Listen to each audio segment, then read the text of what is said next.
Rick Albert here. What should you, as a home seller, be looking at going into 2025? Let's get started.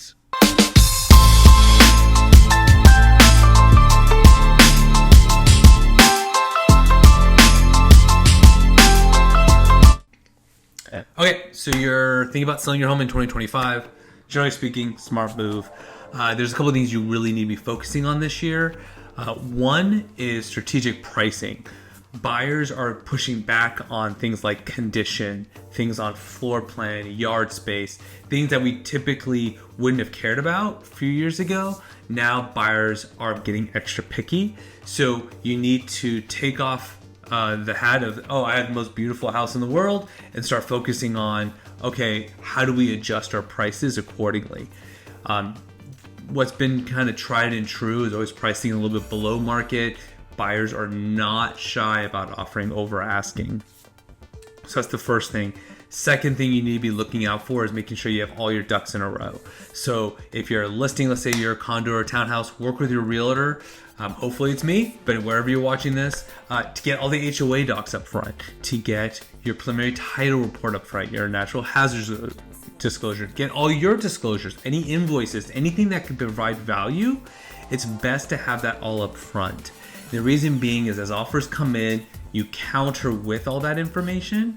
With all of my sellers, we do this, and then I always have the buyer sign off a contingency release, meaning, look, we've read this stuff, we're good to go.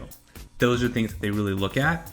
The other thing to keep in mind is how your home presents. So if you have a lot of stuff, I'm not saying, hoarding status, but if you just have a lot of belongings, like on the kitchen counters and the bathrooms, put it all away. Decluttering is going to make a huge difference. I've shown homes to buyers as well as listings I've had, and people actually thought the home was a fixer, not realizing had they just put everything away, the house would have shown much better. So these are the types of little tweaks that don't cost anything, but it's going to make a huge impact. And they've talked about decluttering for years. It's just becoming more prevalent now.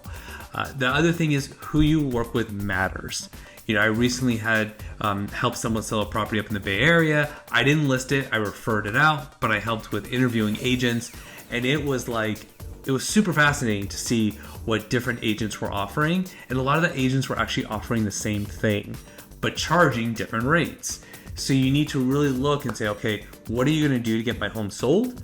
What's different than just taking professional photos? I think that's super important. I anecdotally looked at properties. When I was helping that person sell theirs, I looked at all the agents that sold in that neighborhood, and the ones that sold the least were the ones that didn't have professional photos. That's a total side point. But regardless, ask them, what are you gonna do to sell my house?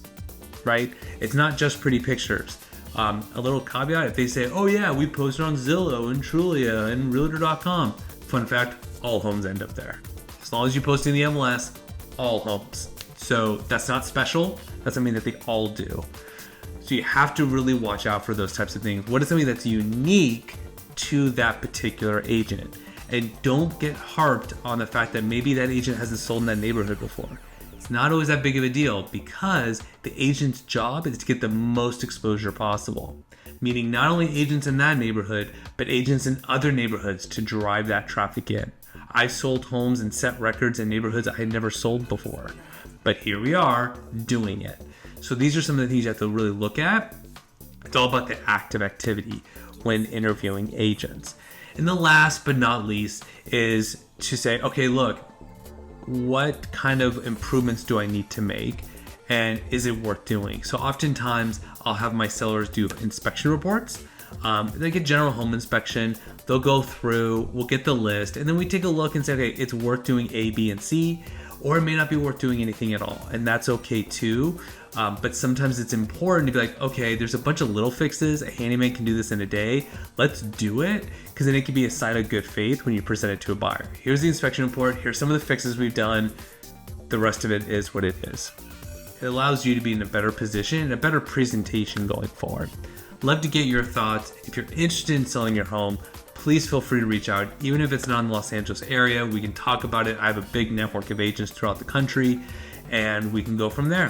Thanks so much for watching. I'll talk to you soon.